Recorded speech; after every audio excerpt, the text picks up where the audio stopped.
Hola, buenos días amigos de Magic Dreams Barcelona. Estamos frente al Palacio de la Música Catalana, proyectado por el arquitecto barcelonés Lluís Domènech i Montaner. Fue construido entre 1905 y 1908 como la sede del Orfeón Catalán. El Palacio de la Música Catalana es una de las salas de conciertos más especiales del mundo y uno de los monumentos que más representan al modernismo barcelonés. La sala de conciertos del Palacio presenta una excelente acústica, razón por la cual numerosos artistas de gran renombre han actuado en sus instalaciones y se han enamorado de ellas. La sala de conciertos se compone de un espacio luminoso y colorido compuesto por vidrieras en el que cada detalle está cuidado al máximo para sumergir a los espectadores en un mundo de fantasía.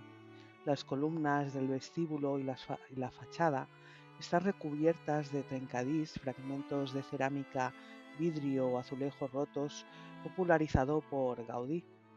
Cada columna tiene un diseño único, diferentes colores, flores y motivos vegetales que simbolizan la naturaleza. No se repiten, aunque parecen formar un conjunto armónico, cada una es distinta y ha sido elaborada artesanalmente. Muchas columnas contienen flores mediterráneas como rosas, claveles y margaritas.